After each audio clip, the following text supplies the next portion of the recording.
నియమించుకున్నాడు? దేవుడు మనలను ఎందుకు నియమించుకున్నాడు చెప్పాలి?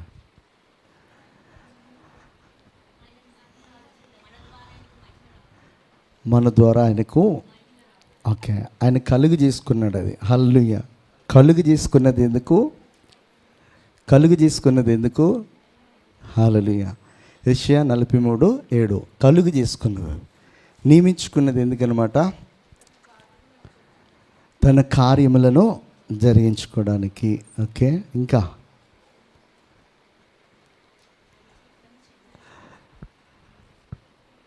అసలు మనము ఇక్కడ ఎందుకు వచ్చాము? ఓకే,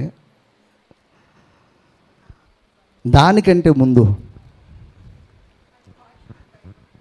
ఆయన వాక్యమును గైకొనడానికి.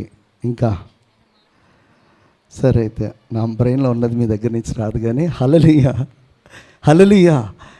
అయితే దేవుడు మనలను అపాయింట్ చేసుకున్నాడంట. దేని కొరకంటే? రక్షణ పొందుకోవడానికి. హల్లెలూయా. ఎందుకు? మనకు రక్షణ ఇవ్వడానికి ఆయన మనలను నియమించుకున్నాడంట. తెస్సలోనికీకు రాస్తూ అపోస్తలుడైన పౌలు చెప్తాడు ఈ మాట. మొదటి తెస్సలోనికి రాసినటువంటి పత్రిక 5వ అధ్యాయము 9వ వచనం. ఏలయనగా ఎందుకనగా మన ప్రభు అయిన యేసుక్రీస్తు ద్వారా రక్షణ పొందుటకే దేవుడు మనలను నియమించెను గాని ఉగ్రత పాల్గొటకు నియమింపలేదంట. దేవునికి స్తోత్రం.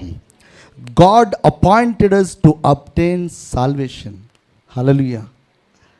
Through Jesus Christ. హల్లెలూయా. దేవుడు మనను ఎందుకు ఆయన నియమించుకున్నాడంటే మనకు రక్షణ ఇవ్వడానికి అనమాట. హల్లెలూయా. ఈ భూమి పైన ఉన్నటువంటి మొట్టమొదటి మానవుని దగ్గర నుంచి మనం చూస్తున్నప్పుడు ప్రతి ఒక్కరు కూడా పాపంలో జీవిస్తున్నారన్నమాట. పాపము లేనటువంటి నరుడు ఈ భూమి పైన ఎవడు కూడా లేరు. మొట్టమొదటి మానవుని చేసినప్పుడు తనకి పాపం లేదు. ఎందుకంటే అతడు ఎవరి స్వారూప్యంలో చేయబడ్డాడన్నమాట? దేవుని స్వారూప్యంలో చేయబడ్డాడు గనుక దేవుడు పరిశుద్ధుడు. దేవునికి స్వభావాన్ని దేవుడు ఆ మొదటి ఆదాముగా పిలువబడుతున్నటువంటి ఆ మనుషునికి ఇవ్వడం జరిగింది. ఆ మొదటి మానవుడు మరి ఎప్పటి వరకు పాపం లేకుండా జీవించాడంటే ఆజ్ఞను అతిక్రమించినంత వరకు కూడా తనకేం లేదనమాట, పాపం లేదు. అప్పటి వరకు కూడా ఎలాంటి పాపం లేకోకుండా జీవించి తను ఎప్పుడైతే దేవుడు చేయొద్దు అన్న పని చేశాడో ఆజ్ఞ అతిక్రమమే పాపము గనుక, పాపములో వచ్చే జీతము మరణము గనుక అలాగా తన జీవితము ఏమైందన్నమాట, కౌంట్ డౌన్ స్టార్ట్ అయింది. ఆ రోజు నుంచి ఏమైందనమాట, నిత్యుడిగా ఉన్నటువంటి ఆదాము అనిత్యుడిగా మారిపోయాడు. హల్లెలూయా. ఆ రోజు నుంచి ఏమైందంటే తనకి ఎనర్జీ లెవెల్ తగ్గిపోతూ ఉంటుంది. ఆ రోజు నుంచి ఏజ్ అనేది కౌంట్ చేయబడుతుంది. ఆ రోజు నుంచి సమస్తమును కూడా ఏమైపోయిందనమాట, తనకి వ్యతిరేకంగా మారిపోయింది. అప్పటి వరకు కూడా ఈ భూమి, ఆకాశము, చతుష్పాద జంతువులు, పాకే పురుగులు కావచ్చు, ఎగిరే పక్షులు కావచ్చు, అన్నీ కూడా ఎవరికి అనుకూలంగా ఉన్నాయన్నమాట, ఆదాముకి.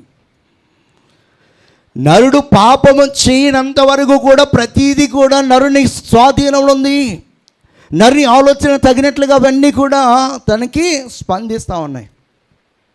అలాగున్నటువంటి ప్రకృతి ఏమైందనమాట, తనకి విరుద్ధంగా మారిపోయింది. ఆ రోజున దేవుడు ఏం చేస్తానమాట, ఇక్కడి నుంచి భూమి పైన గచ్చ పొదలు మొలిచిన కాక అన్నాడు, ముండ్ల తొప్పలు వచ్చిన కాక. అప్పటి వరకు కూడా గచ్చ పొదలు, ముండ్ల తొప్పులు ఇలాంటివి లేవు. అంతా కూడా దానికి ఎలాగుందనమాట, గార్డెన్. అది మన గార్డెన్లో ముళ్ళ చెట్లు వేసుకుంటామా, అక్కడే మనకు అర్థం అవ్వాలి. గార్డెన్లో ఏముంటాయి, మన ఇంటికి కావాల్సినవన్నీ ఉంటాయి, మన ఒంటికి కావాల్సినవన్నీ ఉంటాయి. ఆ ఈడెన్ ఆఫ్ గార్డెన్లో ఏమున్నాయి అనమాట, తన ఇంటికి, తన ఒంటికి, తనకి మేలుకరమైన అన్నీ కూడా ఉన్నాయన్నమాట. అయితే అవన్నీ కూడా ఎలా మారిపోయిందంటే తనకి వ్యతిరేకంగా మారిపోయింది. ఎందుకు మారిపోయిందంటే పాపం వల్ల అవన్నీ కూడా రివర్స్ అయిపోయినాయి అన్నమాట. హల్లెలూయా, హల్లెలూయా. రివర్స్ అయిపోయేటట్లుగా దేవుడు చేశాడు. ఇక్కడ దేవుడు తన యొక్క కుమారుని ఎందుకు నియమించాడో, ఎందుకొరకు మన కొరకు పంపించాడంటే మనందరూ కూడా ఏం పొందుకోవడానికి, రక్షణ పొందుకోవడానికి, తన యొక్క ఉగ్రతను మనపైన చూపించడానికి కాదు. అయితే దేవుని యొక్క ప్రేమ, దేవుని యొక్క ఆలోచన, దేవుని యొక్క చిత్తము ఎరిగినటువంటి వారు అపోహపడతారు. అయితే ఆయన ఉత్తముడని ఎప్పుడు తెలుస్తుందంటే టేస్ట్ చేయాలి. ఈ భూమి పైన మానవులు చాలా విషయాల్లో టేస్ట్ చేసిన తర్వాత దాన్ని ఒప్పుకుంటారు. టేస్ట్ చేయకముందు కూడా కొంతమంది మనుషులు చెప్తే అవునా అని చెప్పేసి దాన్ని కూడా ఒప్పుకుంటారు. అయితే వారికి తెలియదు, కొన్నిసార్లు మనం చెప్పే దాన్ని బట్టి నేను కూడా టేస్ట్ చేస్తాను ఉండని చెప్పేసి వస్తారు. వచ్చి టేస్ట్ చేసి అవును నువ్వు చెప్పింది కరెక్టే అని చెప్పారు. ఈ రోజున యేసుక్రీస్తు ప్రభువారు ఈ భూమిపైన ప్రతి మానవునికి కూడా రక్షకుడు అని చెప్పేసి ప్రతిరోజు కూడా బాకానాదము ఓదబడుతుంది. అయితే ఓదబడుతున్నప్పుడు కొంతమంది మాత్రమే స్వరాన్ని వింటా ఉన్నారు. వినినటువంటి ప్రతి ఒక్కరికి కూడా ఆయన ఎలా కనిపిస్తాడన్నమాట, రక్షకుడుగా కనిపిస్తాడు. విని ఆ మాట ప్రకారం ఆయన యొద్దకు వస్తే కనుక ఖచ్చితంగా క్షమింపబడతావు, ఖచ్చితంగా రక్షణ పొందుకుంటావు, ఖచ్చితంగా ఒక రోజున ఎలా మార్చబడతావు అంటే, మొదటి మానవుడు పాపం లేనప్పుడు ఎలాగైతే పరిశుద్ధుడిగా మహిమ కలిగినటువంటి వాడుగా దేవుని పోలిక కలిగి దేవుని కంటే కొంచెము తక్కువ అనిగా చేయబడ్డాడో అలాంటి వ్యక్తిగా మరలా ప్రతి మానవుడు మార్చబడ్డానికి దేవుడు మనలను ఏం చేసుకున్నాడు అన్నమాట. హల్లెలూయా, హల్లెలూయా. ఇక్కడ చెప్తున్నాడు ఏమనంటే, ఎందుకనగా మన ప్రభువైన యేసుక్రీస్తు ద్వారా రక్షణ పొందుకున్నటకే. హల్లెలూయా. రక్షించడానికి ఆయన ఈ లోకానికి వచ్చాడు. ఆ రక్షణ గురించినటువంటి స్వార్థ ఎప్పుడు మొదలైందంటే ఆది కాండంలో మొదలైంది. ఎక్కడ మొదలైంది? ఆది కాండంలో మొదలైంది. ఆది కాండంలోనే దేవుడు ఆ మొదటి మానవుడు, ఆ మొదటి ఆ యొక్క స్త్రీ ఇద్దరు కూడా పాపం చేసినప్పుడు ఆ రోజునే వాడిని ఏం చేసాడు తెలుసా? రక్షణ వస్త్రాలు ఇచ్చాడు. వాళ్ళకి రక్షణ వస్త్రాలు ఇచ్చాడు. ఆ వస్త్రాలకి సాదృశ్యమే వాళ్ళు తొడుక్కున్నటువంటి చర్మపు చొక్కా. ఆ మొదటి బలి ఆ రోజున వారి కొరకు ఏదేని తోటలో ఎవరు చేశారన్నమాట? దేవుడు చేశాడు. రక్తము చిందించకుండా పాపము పరిహరించబడదు. ఆ రోజున వారు చేసినటువంటి పాపానికి ఏదైనా తోటలో దేవాతి దేవుడు మొదటి గొర్రె పిల్లను వధించి వారి యొక్క రక్తాన్ని, వారి యొక్క పాపమును పరిహరించడానికి ఆ రక్తాన్ని చిందించి వారికి ఏం చేశారన్నమాట? వస్త్రాలు ఇవ్వడం జరిగింది. వాళ్ళకి తెలుసు వాళ్ళు బలి ఎందుకు అర్పిస్తున్నారో తెలుసు వాళ్ళకి. ఎవరికి? బలి అర్పణ అనేది ధర్మశాస్త్రం రాక మునుపు నుంచి ఎలా ఉంది? ధర్మశాస్త్రం రాక మునుపు నుంచే బలి అర్పణ వాళ్ళు ఎలా చేస్తున్నారు అనేది ఆలోచన చేస్తే, ఏదేని తోటలో దేవుడు వారితో నడుస్తున్నప్పుడు, దేవుడు వారితో మాట్లాడుతున్నప్పుడు, వారి పాపం చేసినప్పుడు దేవుడు వచ్చి వారిని గద్దించి ఏదైనా తోటలోంచి గెంట వేసేటప్పుడు వారికి వస్త్రాలు ఇవ్వడానికి వారి కళ్ళు ఎదుటిని ఒక బలి అర్పణ అర్పించి ఆ పశువు యొక్క చర్మమును చొక్కాలుగా చేసి దేవుడు వారికి ఇవ్వడం జరిగింది. ఆదాము కొడుకు ఎవరో? హేబేలు. కయ్యను పక్కన పడేసేయండి. కయ్యను బలి అర్పణ అర్పించడం, హేబేలు అర్పణ అర్పించడం. వీళ్ళందరికీ ఎలా తెలుసు? హేబేలుతో ఆగిపోయిందా? ఆ తర్వాత వచ్చినటువంటి దేవునితో నడుస్తున్నటువంటి ప్రతి ఒక్కరు కూడా నోవాహు జలప్రలయం అవగానే ఏం చేశాడు? దేవునికి బలి అర్పణ చేశాడు. ఇలాగ ఒక్కొక్కరు కూడా దేవునితో సహవాసములో ఉన్నటువంటి ప్రతి ఒక్కరు కూడా బలి అర్పణ అర్పించడానికి గల కారణం ఏంటంటే, బలి అర్పణ రక్తము చిందించడం ద్వారా మనం చేసినటువంటి పాపములకు ప్రాయశ్చిత్తం జరుగుతుందని చెప్పేసి ఆ రోజున దేవుడు చేస్తుంటే చూసి దానిని వాళ్ళు ఏం చేసుకుంటూ వచ్చారన్నమాట, వారి జీవితంలో అలవాటు చేసుకుంటూ ఒక పారంపర్యాచారముగా చేసుకుంటూ వచ్చాను. అయితే ధర్మశాస్త్రం వచ్చిన తర్వాత దేనిని ఎలా చేయాలో అని చెప్పేసి డీటెయిల్డ్గా దేవుడు ఏం చేశాడన్నమాట, ఇశ్రాయేలుకి ఇవ్వడం జరిగింది. ఎందుకు డీటెయిల్డ్గా ఇచ్చాడంటే, ఇంతకంటే డీటెయిల్డ్గా చేయడానికి ఒక ఆయన రాబోతున్నాడు, అక్కడ వరకు మీరు విశ్వాసంతో నడవాలని చెప్పేసి దేవుడు ఇవ్వడం జరిగిందన్నమాట. హల్లెలూయా, హల్లెలూయా.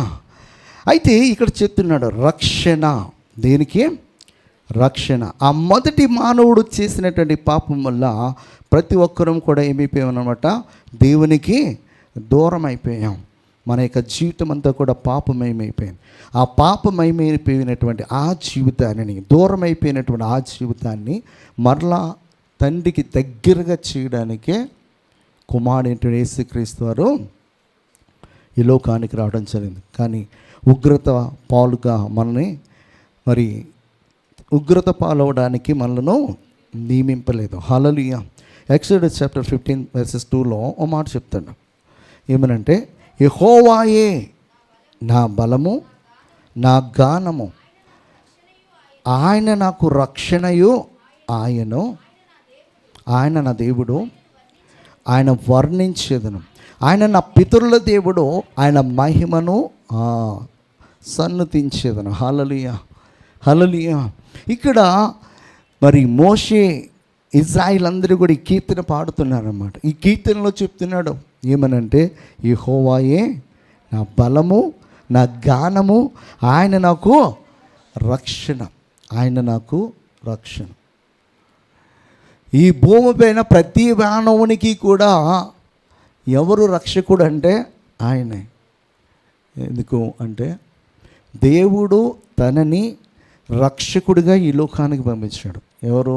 తండ్రి అయినటువంటి దేవుడు. తండ్రి అయినటువంటి యెహోవా చేత కుమారుడైన యేసుక్రీస్తు వారు ఈ లోకానికి ఎందుకు పంపించబడ్డాడంటే, మనందరినీ కూడా పాపము నుంచి విడిపించడానికి, మనందరినీ కూడా పరిశుద్ధులుగా చేయడానికి, మనందరినీ కూడా ఆయన స్వారూప్యంలోనికి మరలా తీసుకొని రావడానికే ఆయన తండ్రి చేత పంపబడినటువంటి వాడు. అయితే ఇక్కడ మోషే ఈ కీర్తన రాసి పాడుతున్నాడు అన్నమాట. ఏమనంటే, యెహోవాయే నాకు బలము, నాకు గానము, నాకు రక్షణ, ఆయన నా దేవుడు. భక్తులైన మోషే కావచ్చు, అబ్రహాము కావచ్చు, ఇస్సాకు కావచ్చు, యాకోబు కావచ్చు, వీరందరూ కూడా దేవునిని ఎలా చూశారంటే ఒక బలముగా చూశారు, ఒక ఆశ్రయ దుర్గముగా చూశారు, ఒక ఎత్తైన కోటగా చూశారు, ఒక రక్షకుడిగా చూశారన్నమాట. వారు చూశారు కనుకనే వారి జీవితంలో అవన్నీ కూడా వారు పొందుకోగలిగారు. మనం చూసే దాన్ని బట్టే మన జీవిత విధానం ఉంటుంది. దేవుని మనం ఎలా చూస్తున్నాం, ఆయన పైన మనం ఎలా అనుకుంటున్నాం, ఆయనకు మన జీవితంలో ఎలాంటి ప్రాధాన్యత ఇస్తూ ఆయన పైన ఆనుకుని నడుస్తున్నాము అనే దాన్ని బట్టి మన జీవితాల్లో జయము అపజయము అనేది నిర్ధారించబడుతుంది. హల్లెలూయా. ఇక్కడ మోషే ఏం చెప్తున్నాడంటే, యెహోవాయే నా రక్షకుడు అని చెప్తున్నాడు. కీర్తనకారుడు చెప్తాడు ఒక చోట ఏమనంటే, 3వ అధ్యాయము 8వ వచనము. ఎవరిదంట? రక్షణ యెహోవాది, నీ ప్రజల మీదకి నీ ఆశీర్వాదం వచ్చునుగా కంట. రక్షణ ఎవరిది? హల్లెలూయా.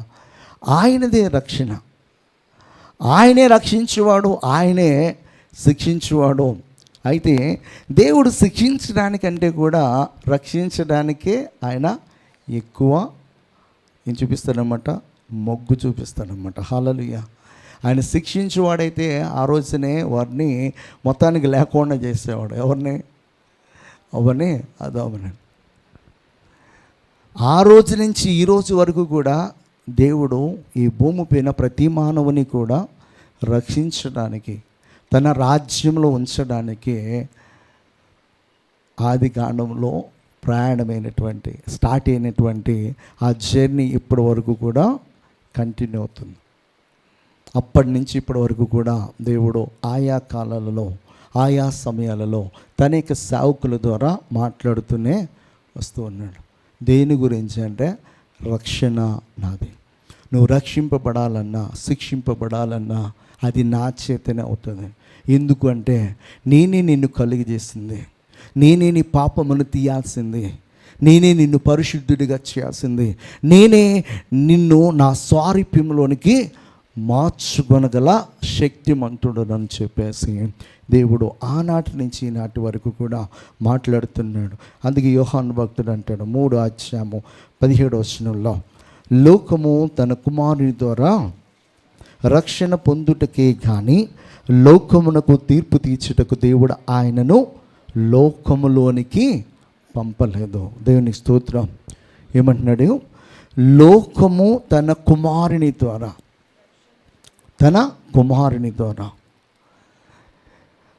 పాత నిబంధన కాలంలో వారికి తాత్కాలికమైనటువంటి ఒక ఉపశమనం లాంటిదన్నమాట. వారు అర్పించే బలి అర్పణ.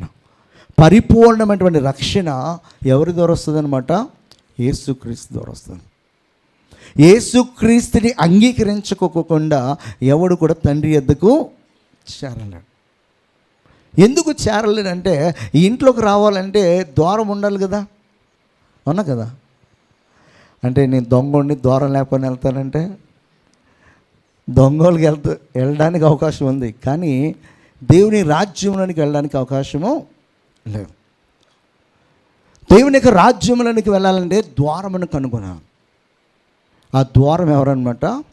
యేసుక్రీస్తు. నేనే నా గొర్రెలకు ద్వారమని అంటాడు. నా గొర్రెలు వెళ్ళే ద్వారమని నేనే ద్వారం అని చెప్తున్నాడు ఆయన. మరి ఆ ద్వారము మనము కనుగొనుకోకుండా పరలోక రాజ్యంలోనికి వెళ్ళాలంటే అసలు అది అయ్యే పనే కాదనమాట. హల్లెలూయా. ఈ లోకంలో చాలామంది మరి చెట్లు, పుట్లు, రాళ్ళు, రప్పలు, ఇంకా మనుషులను, ఇంకా జంతువులను, ఎగిరే వాటిని, పాకే వాటిని, జీదే వాటిని, ఇంకా రకరకాల వాటిని చేసుకొని స్వర్గానికి వెళ్ళడానికి ప్రయత్నం చేస్తాను.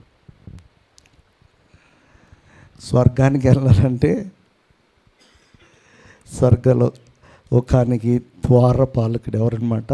ద్వారము ఎవరన్నమాట? యేసే. ఆ ద్వారమైనటువంటి ఆయనను కనుగొనుకోకుండా అద్వితీయ సత్యవంతుడైనటువంటి ఆ తండ్రి యొద్దకు ఎవరు కూడా చేరలేరు. హల్లెలూయా. అందుకే ఆయన అంటున్నాడు అన్నమాట, ఏమనంటే, లోకము తన కుమారుని ద్వారా రక్షణ పొందుటకే కానీ లోకమునకు తీర్పు తీర్చుటకు దేవుడు ఆయనను లోకములోనికి పంపలేదు. లోకములోనికి ఆయన ఎందుకు వచ్చాడంటే రక్షించడానికి వచ్చాడు. తీర్పు తీర్చడానికి కాదు, శిక్షించడానికి కాదు. ఆయన మొట్టమొదటిగా ఆయన చెప్పినటువంటి మాటలను గమనించినప్పుడు ఆయన ప్రతి ఒక్కరిని పాపులను పిలువచ్చేదని అంటాడు. ఆయన వ్యభిచారులను పిలువచ్చేదని అంటాడు. ఆయన త్రాగుబోతులను పిలువచ్చేదని అంటాడు. ఆయన ఈ లోకంలో అన్నగారిపోయినటువంటి పెంట కుప్పమించి దీనులను పైకి లేవనెత్తడానికి నేను వచ్చానని చెప్తున్నాడు. అలాంటి పరిస్థితుల మధ్యనటువంటి ప్రతి జనాంగాన్ని ఎందుకొరకు ఆయన పిలుచుకుంటున్నాడంటే, తన వల్లి ఆయన మార్చుకొని తన సింహాసనం మీద కూర్చుండబెట్టుకోవాలని చెప్పేసి ఆయనకు ఆశ అనమాట. ఆ ఆశతోటే తండ్రి అనే దేవుడు కుమారుడైనటువంటి యేసుక్రీస్తు అని లోకానికి ఎందుకు పంపించాడనమాట? రక్షించడానికే. మొదటి యోహానులో చెప్తాడు ఇదే మాట, 4:14 మరియు తండ్రి తన కుమారుని లోకరక్షకుడిగా ఉండుటకు పంపిండుట మేము చూచి. ఎవరంట? యోహాను భక్తుడు సాక్ష్యం ఇస్తూ ఉన్నాడు. ఏమనంటే, తండ్రి తన కుమారుని లోకరక్షకుడిగా ఉండుటకు పంపి ఉండుట మేము చూసి సాక్ష్యం ఇస్తున్నాం. ఈ లోకమంతటిని కూడా ఆయన తన స్వరక్తము చేత ఆయన రక్షించాలని చెప్పి ఈ లోకానికి ఆయన రక్తాన్ని చిందించి రక్షకుడుగా ఉన్నటువంటి ప్రభు అయినటువంటి యేసుక్రీస్తు వారు అన్నమాట. హల్లెలూయా, హల్లెలూయా. అదే 1 యోహానులో 2:2 చెప్తాడు, ఆయనే మన పాపములకు శాంతికరమే ఉన్నాడు. మన పాపములకు మాత్రమే కాదు, సర్వలోకానికి చక్రవర్తి ఆయన. ఎందుకు అంటే ఆయన సమస్త లోకానికి ఆయన తన యొక్క రక్తాన్ని చిందించి ఒకేసారి ప్రతి ఒక్కరికి కూడా ఏం కలుగజేస్తాడన్నమాట, విడుదల కలుగజేస్తాడు. రక్షణ అనే ఒక వస్త్రాన్ని ఆయన ఇస్తూ ఉన్నాడు. అయితే ఆ రక్షణ వస్త్రాలను తీసుకోవాల్సినటువంటి బాధ్యత ఎవరిదనమాట, విని విశ్వాసముతో నడుస్తున్న ప్రతి ఒక్కరు కూడా తీసుకోవాలి. హల్లెలూయా. ఇక్కడ చెప్తున్నాడు ఏమనంటే, మన పాపములకు మాత్రమే కాదు కానీ సర్వలోకానికి శాంతికరమే ఉన్నటువంటి దేవుడు అనమాట. 1 తిమోతి 2:5 నుంచి చదివితే కొన్ని మాటలు, దేవుడు ఒక్కడే, దేవునికి నీ నరులకును మధ్యవర్తి ఒక్కడే, ఆయన క్రీస్తు యేసు నరుడు, ఈయన అందరి కొరకు విమోచన క్రయధనముగా తన్ను తానే సమర్పించుకొనెను. దీని గురించిన సాక్ష్యము యుక్త కాలమందు ఇయ్యబడెను. హల్లెలూయా. సర్వలోకానికి శాంతికరమైనటువంటి ఆయన విమోచన క్రయధనముగా తను తానే ఏం చేసుకున్నాడన్నమాట, సమర్పించుకున్నాడు. పాపము అనేది పోవాలంటే అక్కడ రక్తం అనేది చిందించటము జరగాలి. ఆయన ఎందుకు రక్తాన్ని చిందించాడు అనేది ప్రతి మానవుడు కూడా తెలుసుకుంటే కనుక ఆయన రక్షకుడని గుర్తిస్తారు. ఎంతోమంది విగ్రహారాధికులు సైతం కూడా ఈ రోజున యేసుక్రీస్తు ప్రభువుని రక్షకుడిగా అంగీకరించడానికి గల కారణం ఏంటో తెలుసా? అల్టిమేట్గా సత్యం అనేది బైబిల్ చదివితే అందరికీ అర్థమవుతుంది. ఎన్ని గ్రంథాలు చదివినా కానీ, ఎన్ని ఉపనిషత్తులు తిరగేసినా కానీ, ఎన్ని వేదాలలో వారు దేవుని గురించినటువంటి జ్ఞానము వెతకడానికి ప్రయత్నం చేస్తున్నా కానీ, అది ఖురాన్ అయినా ఏదైనా కూడా అన్నీ వెతికిన తర్వాత ఒక్కసారి మనస్సు పెట్టి బైబిల్ చదివితే అక్కడ ఉన్నటువంటి ప్రశ్నలకు అన్నిటికీ కూడా జవాబు బైబిల్లో దొరకదు.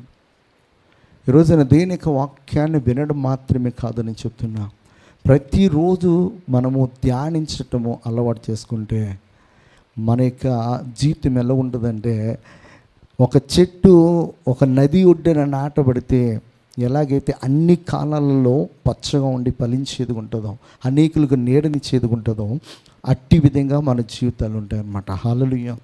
అలా ఉండాలని చెప్పేసి దేవుడు మనకి ఇక గ్రంథాన్ని ఇచ్చాడు. హల్లెలూయా, హల్లెలూయా. ఆయన విమోచన క్రయధనముగా సమర్పించుకోవడానికి వచ్చినటువంటి వాడు. హల్లెలూయా.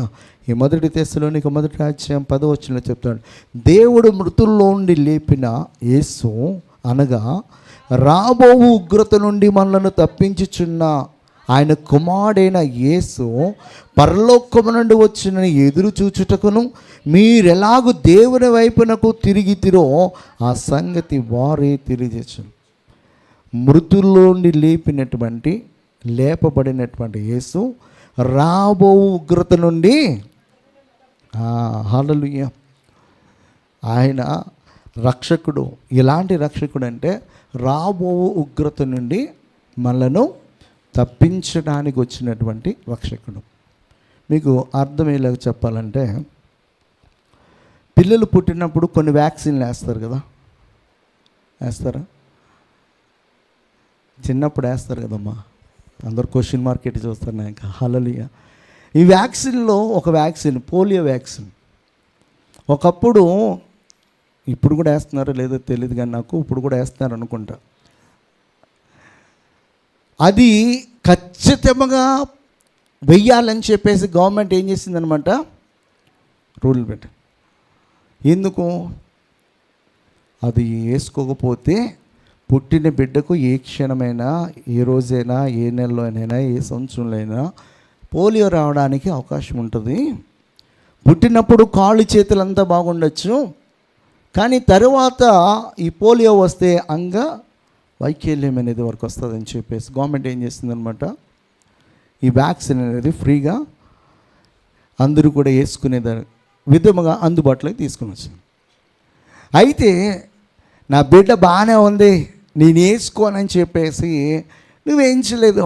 కొద్ది కాలం బాగానే ఉన్నాడు. అయితే కొద్ది కాలం అయిన తర్వాత వాడికి కాలు వచ్చి లాగేసింది. ఇప్పుడు తప్పు ఎవరిది? గవర్నమెంట్దా నీదా? ఎవరి తప్పు? పోలియో వ్యాక్సిన్ వేయించుకోమని చెప్పి గవర్నమెంట్ నీకు అందుబాటులో ఉంచింది, నాకు అవసరం లేదు అని చెప్పేసి నీ బిడ్డకు నువ్వు వేయించలేదు. ఆ బిడ్డ కొన్ని రోజుల తర్వాత ఆ కాలుచి లాగేసి అతడు అంగవైకల్యం కలిగినటువంటి వాడుగా మారిపోయాడు. ఇప్పుడు ఆ స్త్రీ ప్రభుత్వాన్ని నిందించడానికి ఏమైనా అవకాశం ఉంటుందా? ఉండదు. ఇప్పుడు రక్షకుడని యేసుక్రీస్తు ప్రభువాన్ని దేవుడు ఏం చేశాడన్నమాట, లోకానికి పంపించాడు. ఆయన రక్షకుడు అని చెప్పేసి ఉదయం నుంచి సాయంకాలం వరకు, సండే రోజునే కాదు, ఇంకా బహిరంగ సభల్లోనూ ఇంకా టీవీల్లోనూ మీడియా ఛానల్స్ ద్వారా అన్నిటి ద్వారా ఆయన గురించినటువంటి వర్తమానము ప్రకటింపబడుతుంది. ఆయన ఎలాంటి వాడో మీరు రుచి చూసి తెలుసుకోమని చెప్పేసి ఎంతోమంది ఛాలెంజింగ్గా ఆ వాక్యాన్ని ప్రకటిస్తున్నప్పటికీ కూడా వినకోకుండా ఈ జీవితయాత్ర ముగించేసుకుని చచ్చిపోయిన తర్వాత డైరెక్ట్గా ఈ ఆత్మ ఏమవుతుందన్నమాట, ఎక్స్ప్రెస్ వేలో ఎక్కడికి వెళ్తుంది అనమాట, ఆ నరకానికి పోయినప్పుడు అక్కడ అల్లాడిపోతూ దేవుని నిందిస్తే పని అవుతుందా? అవును. దేవుని నిందించడానికి ఛాన్స్ లేదు. ఎందుకు లేదని చెప్తున్నానంటే ఆల్రెడీ నీకు ఎన్నో ఛాన్సెస్ అయినా ఇచ్చాను. ఇది అన్యులకు మాత్రమే కాదు, క్రైస్తవులకి కూడా. ఈ రోజున వాక్యాన్ని వింటూ కూడా ఇంకను బ్రతుకును సరి చేసుకోకోకుండా, ఇంకను దేవునిలో లోతైన వేరు పారుకోకుండా, ఆయన రాకడ కొరకు సిద్ధపడుకోకుండా ఇష్టానుసారమైన జీవితాన్ని కొనసాగిస్తూ ఒకవేళ సడన్ ఏదైనా యాక్సిడెంట్ చచ్చిపోయామనుకో, అంతే పరిస్థితి. ఎందుకు అంటే అవకాశం ఇచ్చాడు దేవుడు. అందుకే సామెతలు అంటే ఎన్నిసార్లు గద్దించిన లోబడినటువంటి వాడంట హఠాత్తుగా తిరిగి లేకోకుండా మరణిస్తాడంట. హల్లెలూయా. అంటే ఆ పరిస్థితి మనకి రాకుండా ఉండటానికి దేవుడు ఏం చేస్తాడన్నమాట, ప్రతిరోజు మాట్లాడుతున్నప్పుడు మనము సరి చేసుకోవడానికి, ఆయనకి దగ్గరగా అవ్వడానికి, ఆయన ఆత్మచేత పరిపూర్ణముగా నింపబడడానికి, ఆయన ఇచ్చే ఆత్మ జ్ఞానమును పరిపూర్ణముగా పొందుకోవడానికి, ఆయనకి ఉద్దేశములను పరిపూర్ణంగా తెలుసుకోవడానికి మనం ప్రయత్నం చేస్తూ ఉన్నప్పుడు ఆయన ఏం చేస్తాడన్నమాట, ఒక్కొక్కటి మనకు నేర్పిస్తాడు, ఒక్కొక్క పని అసైన్ చేస్తూ ఉంటాడు. ఆయన బలముగా వాడుకోవడానికి అవకాశం ఉంటుంది. అయితే మన అవసరతల కోసం వచ్చి ప్రార్థన చేసి కన్నీరు కాచేసి వెళ్ళిపోతాను అనుకో, ఇంకా అంతే. ఇంకా ఆ చెట్టు ఎలాగుంటుందంటే మరుగుజ్జులాగా ఉండిపోతుంది అనమాట. ఎదగం, ఫలించం. కొన్ని మొక్కలను ఏమంటారంటే గిడ్స్ గారిపోయింది అంటారు. ఏంటంట ఆ మాటలు అర్థం కావాలి కొందరు. హల్లెలూయా. ఇక అది అంతే, ఇక అది ఎదగదనమాట. అందుకే మరుగుజ్జుడు ఏం చెప్పాను అనమాట. ఇక ఏమవుతుంది అన్నమాట, అది ఇక వాడు ఎదగడు. ఎలాంటి బూస్ట్లు ఇచ్చినా కూడా, కాడికి మెడకి తాడేసి లాగినా కూడా ఏమవుతాం, మెడ కూడా వచ్చేద్దాము కానాడు ఎదగడం. హల్లెలూయా. ఆ పరిస్థితి మనకి రాకూడదు అనమాట. హల్లెలూయా. దేవుడు తన యొక్క కుమారుని రెండో మారు పంపించే సమయం అతి సమీపముగా ఉంది. అతి సమీపంగా. మన యొక్క జనరేషన్ చాలా గొప్ప జనరేషన్. అన్నీ చూస్తామేమో, అన్నీ టెక్నాలజీతో పాటు దేవుని యొక్క రాకడ సూచనలేంటి అన్నీ కూడా చూస్తామేమో. కొన్నిసార్లు అయితే నాకు అదే అనిపిస్తూ ఉంటుంది. హల్లెలూయా. దేవుడు తన కుమారుని ఎందుకు పంపించాడంట, రక్షణ పొందుకోవడానికి. అది వాగ్దానం ద్వారా ఆయన మనకు పంపించాడు. ఆయన యెషయా ప్రవక్త అంటాడు 25వ అధ్యాయంలో, 25వ అధ్యాయం 8-9 మాటలు చేద్దామా? మరెన్నడను ఉండకుండా మరణమును ఆయన మృంగివేయును. ప్రభువైన యెహోవా ప్రతి వాని ముఖం మీద బాష్ప బిందువులను తుడిచివేయును. భూమి మీద నుండి తన జనుల నిందను తీసివేయను. ఇలాగున జరుగునని యెహోవా సెలవిచ్చినాడు. హల్లెలూయా. మరెన్నడను ఉండకుండా మరణమును ఆయన ఏం చేస్తానమాట? మృంగివేయను. హల్లెలూయా. ఓ మరణమా నీ ముల్లెక్కడ? ఓ మరణమా నీ విజయం ఎక్కడ? మరణానికి మరి చుక్కలు చూపించినటువంటి వాడు అనమాట. ఎవరు? యేసయ్య. హల్లెలూయా. హల్లెలూయా. ఈ భూమిపైన చాలామంది గొప్పలు ఉండొచ్చు, చాలామంది వారిని ఆరాధిస్తుండొచ్చు. వారందరికీ కూడా ఏముందో తెలుసా? సమాధి ఉంది. మన యేసే సమాధి జస్ట్ చూడడానికి ఉంది, అందులో ఆయన లేడు. ఆయన చెప్పినట్లుగానే 3వ దినమున నేను తిరిగి లేస్తానని చెప్పాడు. ఆయన 3వ దినమున తిరిగి లేచాడు. ఆయన చెప్పినట్లుగానే నేను మీకంటే ముందుగా గలిలలోనికి వెళ్తానని చెప్పాడు. వారితో చెప్పినట్లుగానే గలిలోకి వెళ్ళాడు. ఆయన చెప్పినట్లుగానే ప్రతీది చేశాడు. ఆయన ఇక్కడ యెషయా ప్రవక్త అంటున్నాడు, మరణపు ముళ్ళును విరిచేవాడుగా, మరణాన్ని మృంగివేసేవాడుగా నేను ఆయనను నియమించానని చెప్తున్నాడు. ఈ భూమిపైన మానవునికి మరణంతో అంతము కాదనమాట. తల్లి గర్భములో నుంచి బయటికి రావడానికి ఎలాగైతే ఒక సమయం ఉందో, ఈ భూమిపైన మనము జీవించాల్సినటువంటి సంవత్సరములు అయిపోయిన తర్వాత ఈ దేహంలో నుంచి బయటికి వెళ్తుంది మన యొక్క ఆత్మ. అక్కడ అసలైన జర్నీ స్టార్ట్ అవుతుంది. తల్లి గర్భంలో 9 months అయితే ఈ భూమిపై 90 years అనుకుంటే అక్కడ యుగాలు కూడా ఉండబోతుంది. హల్లెలూయా. చాలామంది చాలా సింపుల్గా తీశారు. చచ్చిన తర్వాత ఎవడు చూస్తాడు? తల్లి గర్భంలో ఉన్న శిశువుకి తెలీదు తనకు ఒక బయట ఒక పెద్ద ప్రపంచం అన్నదని. ఇప్పుడు మనకు తెలీదు. ఈ దేహాన్ని విడిచిపెట్టిన తర్వాత దేవుడు కలుగు చేసిన సువిశాల యూనివర్స్ అంతటిని కూడా చూడాలంటే ఈ ఆత్మ చాలా స్పీడ్గా ట్రావెల్ చేయాలి.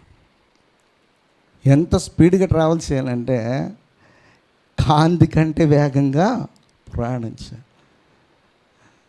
అంత వేగంగా ప్రయాణం చేస్తేనే కానీ తప్ప దేవుని కలుగు చేసినటువంటి సృష్టిని మనము చూడలేము. హల్లెలూయా. హల్లెలూయా అని చెప్తున్నాడు. మరెన్నడు ఉండకుండా మరణమును మృంగివేస్తాడు. మత్తయి రాసిన సువార్త 3వ అధ్యాయం 7వ వచనం చెప్తాడు. ఏమనంటే చదవమ్మా. అప్పుడు పరిసయ్యులను సద్దుకయ్యులను అనేకులు బాప్తిస్మము పొందుకుంటకు సర్ప సంతానమా రాబో ఉగ్రత నుండి తప్పించుకొనుటకు మీకు బుద్ధి చెప్పిన వాడెవడు? వారు మనస్సునకు తగిన ఫలము ఫలించుడని చెప్తాడు. పరిసయ్యులు సద్దుకయ్యులు అనేకులు ఏం పొందుకోవడానికి వస్తున్నామంట? బాప్తిస్మం. అంటే మేము కూడా రక్షణ పొందుకోవాలి, మేము కూడా ఆ రాజ్యంలో ఉండాలి, మేము కూడా దేవుని ఎద్దుకు చేరాలని చెప్పేసి వస్తున్నప్పుడు బాప్తీసిచ్చి యోహాను ఏమని పిలుస్తున్నాడు అన్నమాట వారిని. ఏ సంతానం ఇది? సర్ప సంతానం. ఎవరు? వాళ్ళే కాదు, మనం కూడా. అర్థమైందా? సర్ప సంతానం ఎందుకయింది?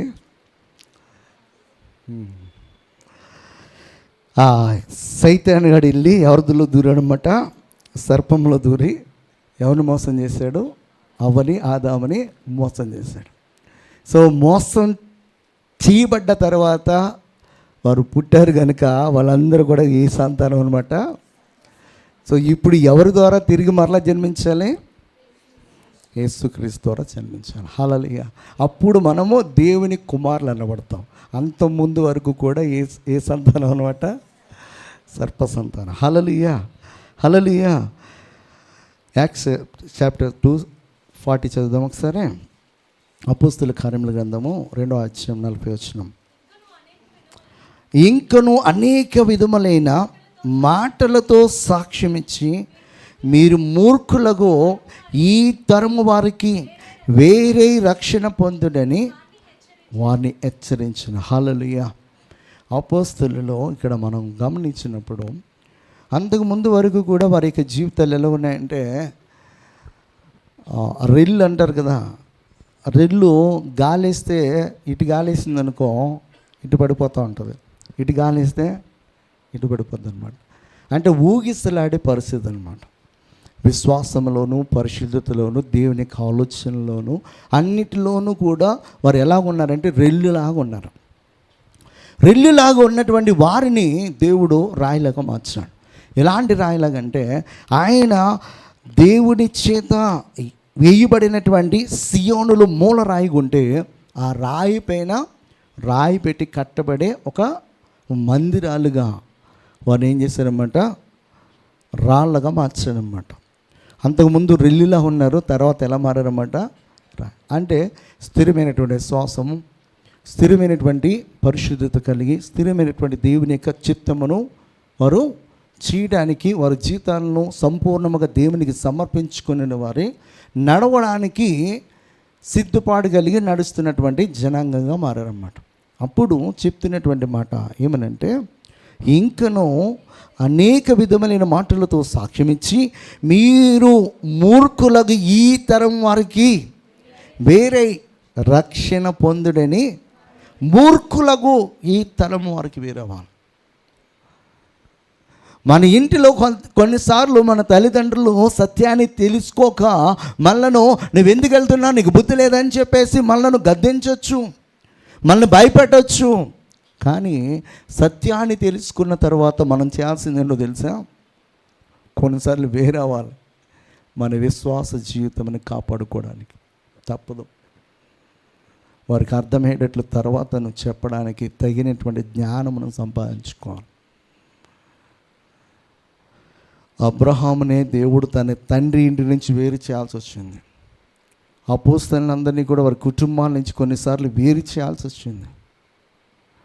దేవుని చేతులు మనం బలముగా వాడబడాలంటే కొన్నిసార్లు మనము కంప్లీట్గా మన స్నేహితుని కానీ, మన పేరెంట్స్ని కానీ, మన బంధువులు కానీ విడిచిపెట్టాలి కొన్ని సంవత్సరాల పాటు. ఎలా అంటే ఇంకా వారితో కంప్లీట్గా తెగదింపులు తెంచేసుకున్నటువంటి వాడిగా మనము నడవాలి. ఎలీషా ఘనమైన కార్యాలు చేయగలిగాడంటే, ఏలియా చెప్పినప్పుడు వెంటనే ఏం చేశాడనమాట, తన ఎడ్లు ఎన్ని ఉన్నాయన్నమాట, అక్కడ 12 అరకలు దున్నుతూ ఉన్నాడు ఆయన. దున్నుతున్నప్పుడు అక్కడ ఉన్నటువంటి ఎడ్లను ఏం చేశాడనమాట, వధించి అక్కడ వారందరికీ కూడా ఒక విందు ఏర్పాటు చేశాడు.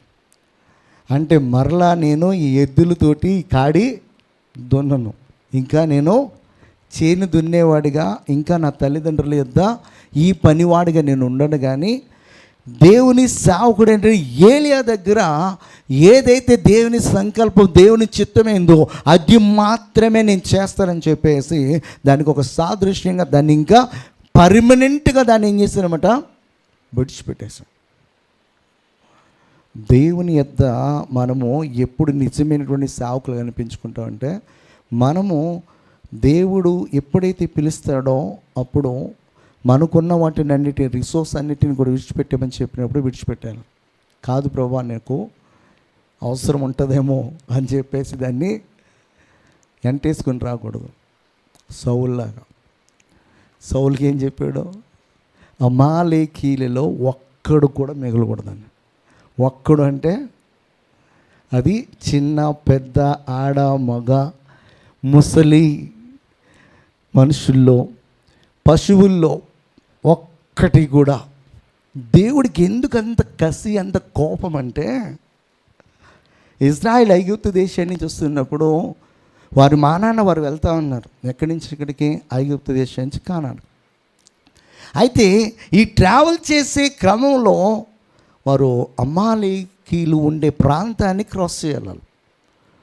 క్రాస్ చేయడానికి ముందు బార్డర్లో ఉండగానే కొంతమందిని పంపించి, మోషే ఇదిగో నీ రాజ్య భూభాగం నుంచి మేము వెళ్తాము, ఇక్కడ పచ్చగడ్డి కూడా మా పశువులు మేకోకుండా చూసుకునే బాధ్యత మాదన్నారు. పచ్చగడ్డి కూడా, మీ గడ్డి అవసరం, మీ నీళ్ళు కూడా అవసరం లేదు.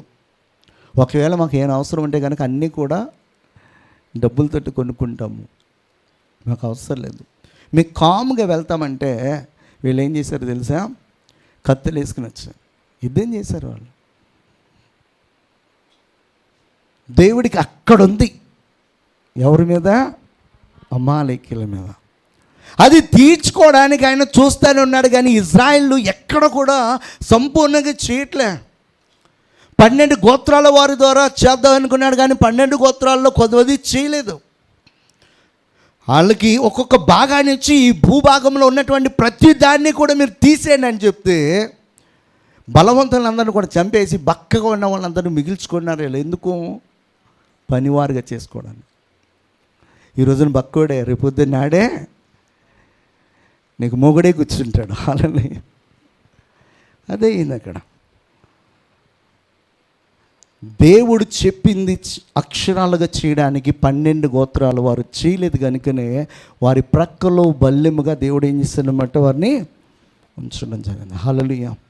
రక్షణ యెహోవాదే, కానీ ఆయన చెప్పినట్లుగా మనం చేస్తే ఆ రక్షణ మనము పొందుకుంటాం. ఆ రోజున ఫిలిష్తీన్లలో అందరినీ కూడా మీరు తీసేయండి, గోత్రాలు ఎవరు కూడా ఉండటానికి వీల్లేదని చెప్తే వాళ్ళు ఏం చేశారన్నమాట, కొంతమందిని ఉంచుకొని వారు కట్లు మోసేవారుగా, వారు కొండలు కడిగేవారుగా. పనులు కావాలిగా, పనులు లేకపోతే వీడికి ఒళ్ళోంగదుగా. నీకు ఇవ్వలేదు దేవుడు ఆరోగ్యము, నీ పని నువ్వు చేసుకుని చేస్తే ఈరోజు వరకు యుద్ధాలు జరిగి ఉండేవి కాదుగా. 12 గోత్రాల వారికి ఒక్కొక్క గోత్రానికి ఒక్కొక్క ప్రాంతాన్ని ఇచ్చి వీళ్ళతో ఫైట్ చేయమన్నాడు. అయితే మేము ఆక్రమించేసుకున్నాం కదా, ఇంకా కొద్ది గొప్ప సిల్క్ బల్క్ ఏమనుంటే ఏం కాదులే, వాళ్ళు ఏం చేస్తారులే అని చెప్పేసి అనుకున్నాను. సో ఇక్కడ మనం గమనించాల్సింది ఏంటంటే, దేవుడు ఏం చెప్తాడో అది చేయడానికి మనము ముందుకు వెళ్ళాలి. ఇక్కడ చెప్తున్నాడు ఈ తరం వారికి. ఎలాంటి తరం అంటే అది మూర్ఖులకు ఈ తరం వారికి వేరే రక్షణ పొందుడని వారిని హెచ్చరించి. 1 తెస్సలోనికై 2:11 తన రాజ్యమునకును మహిమకును మిమ్మల్ని పిలుచుచున్న దేవునికి తగినట్లుగా మీరు నడుచుకొనవలనని మేము మీలో ప్రతి వాణిని హెచ్చరించుచు ధైర్యపరచుచు సాక్ష్యమిచ్చుచు తండ్రి తన బిడ్డల ఎడల నడుచుకునే రీతిగా మీలో ప్రతి వాణి ఎడల మేము నడుచుకుంటామని మీకు తెలియను. హల్లెలూయా. ఏమంటున్నాడన్నమాట, తన రాజ్యమునకు మహిమకును మిమ్మును పిలుచుచున్నటువంటి దేవునికి తగినట్లుగా ఏం చేయాలన్నమాట, నడుచుకోవాలి. పిలుస్తాడు ఆయన అందరినీ, పిలిచినప్పుడు తగినట్టుగా నడుచుకోవాలి. అబ్రహామును పిలిచాడు, తగినట్టుగా నడుచుకున్నాడు. అయితే సౌలుని పిలిచాడు, తగినట్టుగా నడుచుకున్నాడా? దేవునికంట మనం తెచ్చే అర్పణలు బలుల కంటే ఆయన మాట వినిటే శ్రేష్టం. మాట వినాలి. ఆయన ఏం చెప్తాడో ఆ మాట విని ఆ మాట ప్రకారము చెయ్యాలి. బలులు అర్పించుట కంటే యెహోవా మాట వినుట అనేది శ్రేష్టం. హల్లెలూయా, హల్లెలూయా. ఆయన చెప్పినట్లుగా మనము చేయడానికి, నడుచుకోవడానికి మనం ఎప్పుడైతే ప్రయత్నం చేస్తామో అప్పుడు ఆయన స్వారూప్యంలోనికి మనము వస్తాము. హల్లెలూయా. అపోస్తలుల కార్యముల గ్రంథం 4:12 మరి ఎవరి వలన రక్షణ కలగదో ఈ నామం వల్లనే రక్షణ పొందవలెను కానీ ఆకాశము క్రింద మనుషులలో ఇయ్యబడిన మరి ఏ నామమున, అది ఆకాశము క్రింద ఈ భూమి పైన మరి ఏ నామమున ఏముండదనమాట, రక్షణ ఉండదు. వాళ్ళు ఎన్ని తలకిందులుగా తపస్సు చేసినా కూడా ఏం కాదనమాట, రాదు.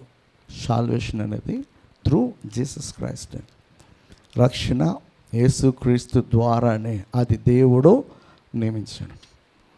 పోలియో రాకోకుండా ఉండాలంటే పోలియో వ్యాక్సిన్ వేయాలి. నా దగ్గర ఇంకా వ్యాక్సిన్లు వేసుకుంటానంటే అవుతుందా? నీ దగ్గర ఎన్ని వ్యాక్సిన్లు ఉన్నా కూడా నీకు రాకోకుండా అది ఉండాలంటే అదే పడాలి.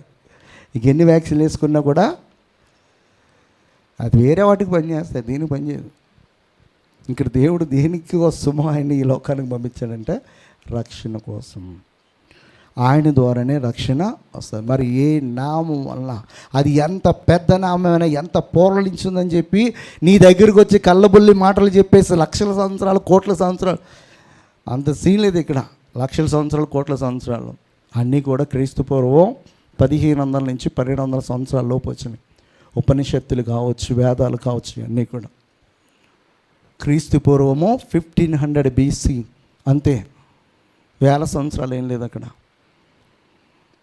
అవి అక్షరం తొడుక్కున్నాయంటే క్రైస్తవుడి ద్వారానే అక్షరం తొడుక్కున్నాయి. క్రైస్తవుడి ద్వారానే అక్షరంగా వచ్చినాయి ఈ బుక్లోకి.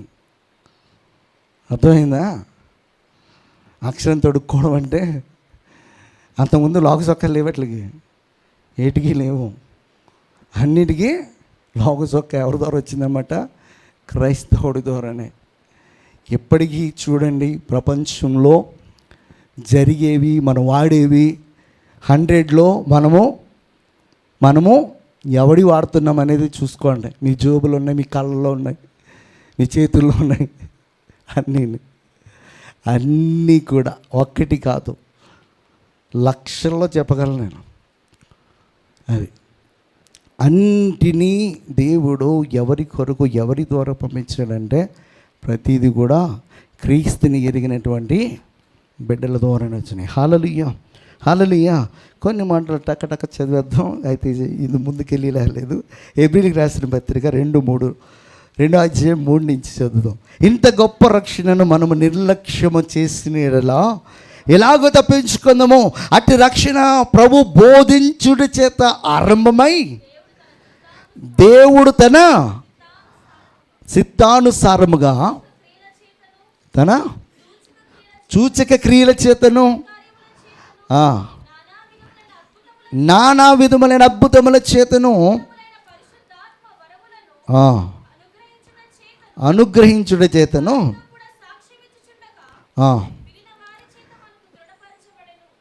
హల్లెలూయా. ఇక్కడ అపోస్తలుడైన పౌలు చాలా చక్కగా చెప్తున్నాడు. ఏమనంట, ఎంత గొప్ప రక్షణను మనము నిర్లక్ష్యము చేస్తే ఏమవుతాం, ఎలా తప్పించుకుందాం. అట్టి రక్షణ ప్రభు బోధించుడి చేత, ఎవరు బోధించుడి చేత ఆరంభమైంది? ప్రభు బోధించుడి చేత. హల్లెలూయా. యోహాను చెరపట్టబడినప్పుడు ప్రభువైన యేసుక్రీస్తు వారు తన సువార్తను ఆరంభించాడు. అక్కడ ఆయన సువార్త ఆయనే ఆరంభించుకుని ఈనాటి వరకు కూడా అది ఏమవుతుందన్నమాట, ఒక ప్రవాహం వెళ్తాం. ఎక్కడో మిడిల్ ఈస్ట్లో భూమధ్య రేఖకు దగ్గరగా ఉన్న సెంటర్ ఆఫ్ ద ఎర్త్ దగ్గర ఆయన పుట్టి, అక్కడ పెరిగి, అక్కడ ఆయన యొక్క జీవితాన్ని ముగించి లేచి మరి వెళ్ళినటువంటి ఆయన గురించినటువంటి సువార్త ఈనాడు ప్రపంచమందంతటా కూడా వ్యాప్తి చెందింది. ఒకే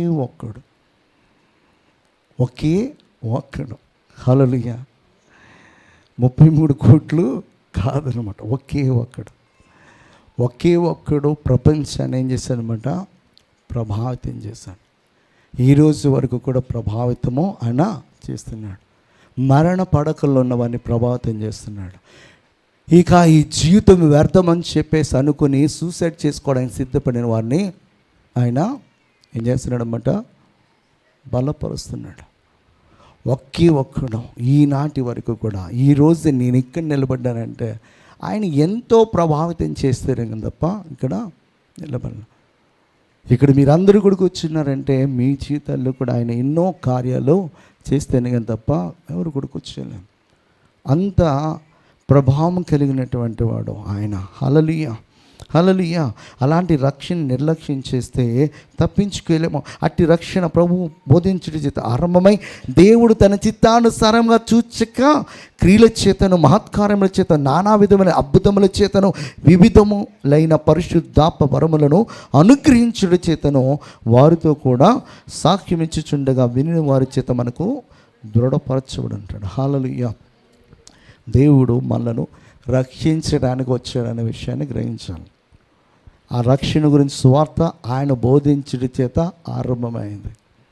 ఆనాటి నుంచి ఈనాటి వరకు కూడా ప్రపంచ నలుమూలలో కూడా ఆయన గురించినటువంటి సువార్త ప్రకటింపబడుతుంది.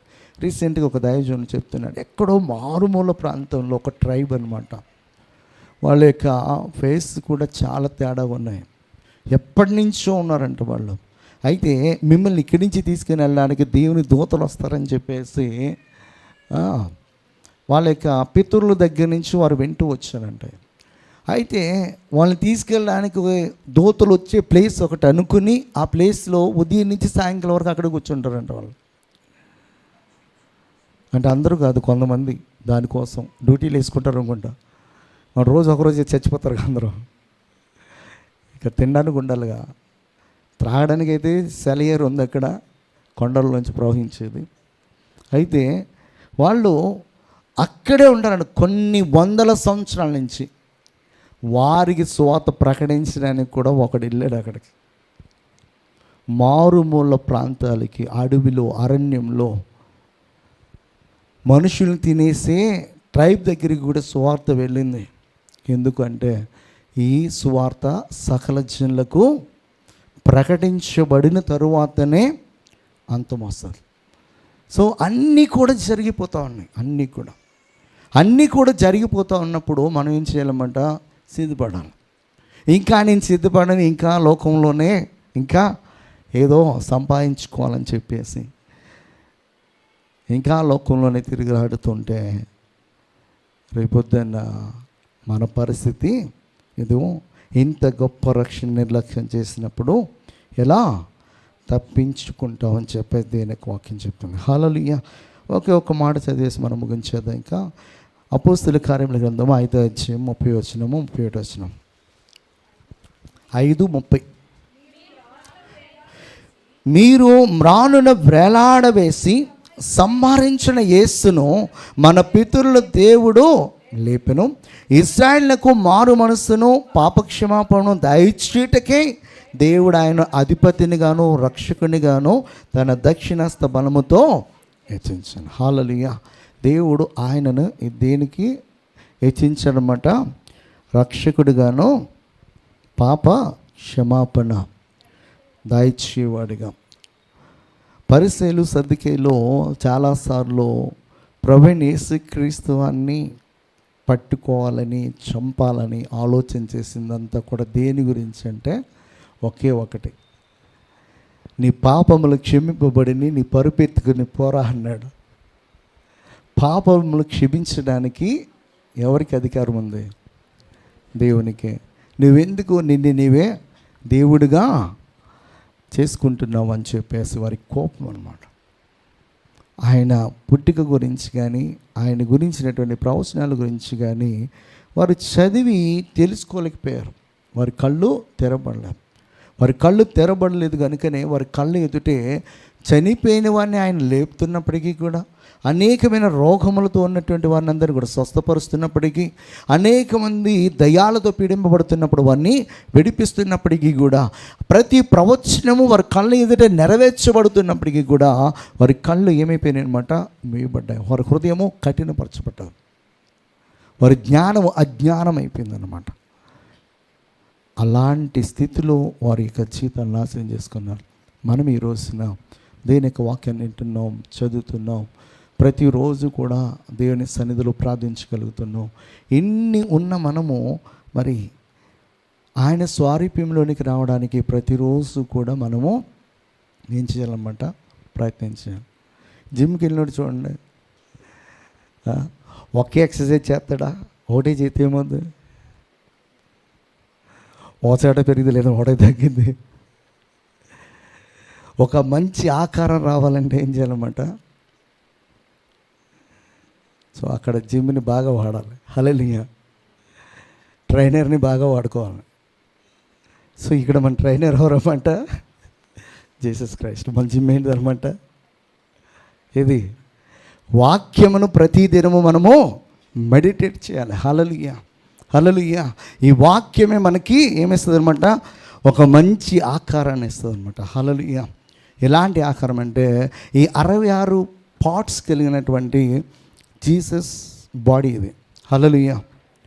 66 భాగములు కలిగినటువంటి యేసుక్రీస్తు శరీరం. ఈ 66 పుస్తకాలను మనం ధ్యానం చేస్తున్నప్పుడు క్రీస్తు సారూప్యంలోనికి మనము ఖచ్చితంగా వస్తాం. దేవుడు అటువంటి కృప మనకు అనుగ్రహించునుగాక. ఆమె ప్రార్థన చేసుకుందాం. మహాగణుడు, మహోన్నతుడు, సర్వాధికారి, సర్వశక్తి గల యేసయ్యా, నీకు వందనాలు, స్తుతులు చెల్లిస్తున్నాం తండ్రి. నేను ఈ సమయంలో నేను ఇంతవరకు ప్రభావ వాక్యమును ధ్యానించుకోవడం మాకు ఇచ్చిన అవకాశమును బట్టి వందనం.